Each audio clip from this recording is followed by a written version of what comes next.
Bom dia, fala galerinha, tudo bem com vocês? Então hoje eu venho aqui para passar uma revisão para vocês, para que vocês possam estudar para avaliação via portal que vocês vão ter na semana que vem, ok? Então eu peço que vocês peguem a apostila, podem ir marcando, podem ir grifando.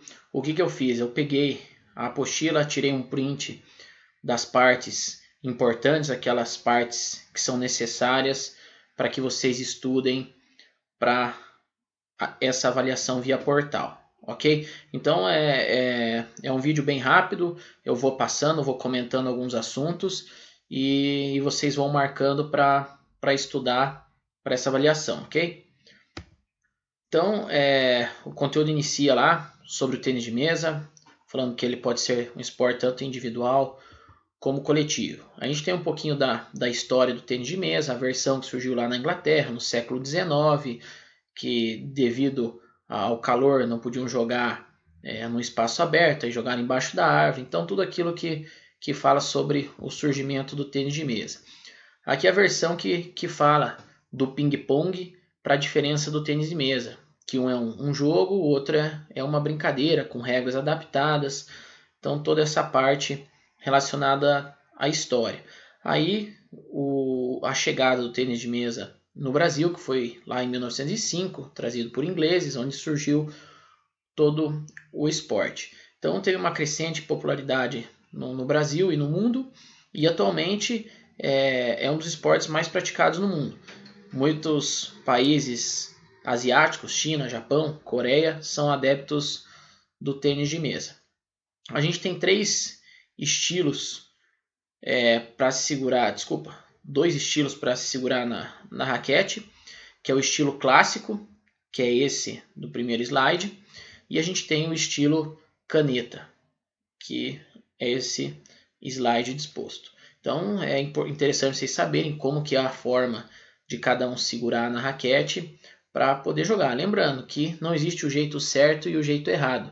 Existe o jeito que o atleta vai se adaptar melhor para segurar a raquete. Então aqui a gente tem um pouquinho das regras, como que funciona a forma de pontuação, o número de sets.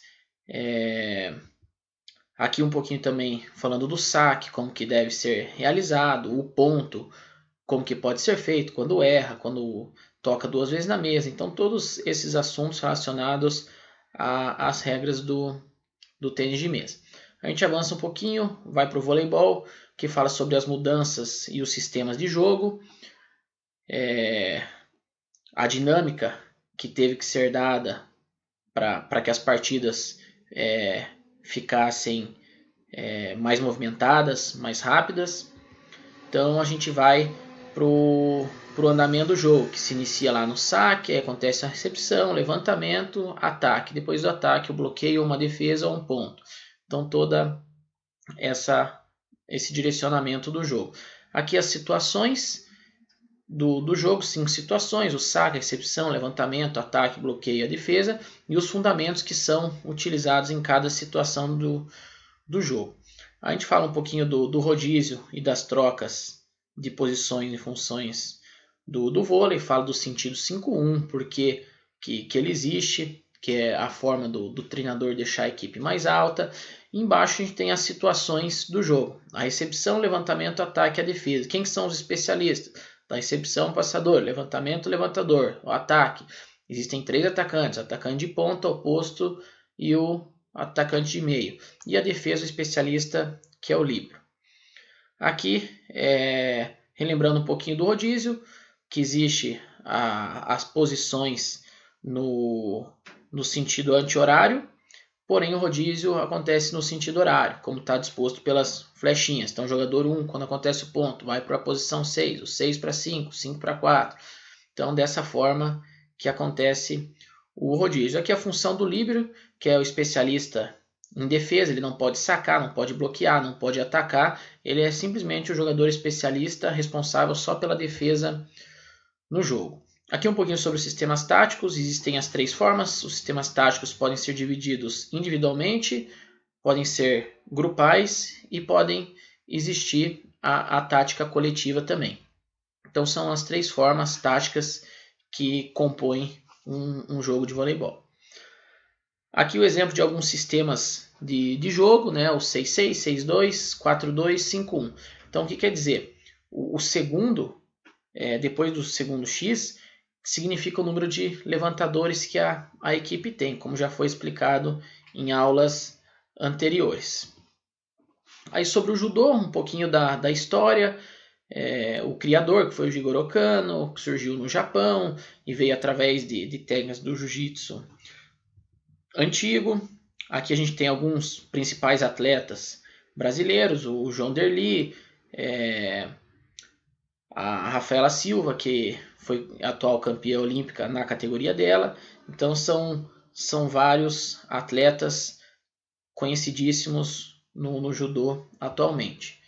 Aqui a gente tem um pouquinho das regras do judô, que acontece num tatame de 14 metros quadrados. Os atletas usam kimonos de 2 cores, azul ou branco, e os 3 principais golpes na luta, que é o Ippon, Vazari e o Yuko, que cada um tem a sua pontuação. Lembrando que o Ippon é chamado o golpe perfeito, pois é a pontuação máxima. Quando acontece um Ippon, a luta se acaba. Aí um pouquinho do Karatê também, traz um pouquinho da história, que é interessante vocês darem uma revisada, darem uma olhada. E aqui as características da luta, que existem 2 modalidades, o kata e o kumite. O kata, que é a apresentação de um atleta sozinho, e o kumite, que existe o confronto com um companheiro. Aí também o interessante aqui do Saiba Mais, que o Karatê ele está inserido nos Jogos Olímpicos, que iriam acontecer nesse ano, porém foram adiados para 2021. Também é um fato interessante.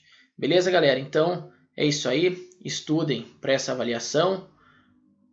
Que dê tudo certo, que vocês façam, para a gente poder avaliar vocês. Beleza, galera?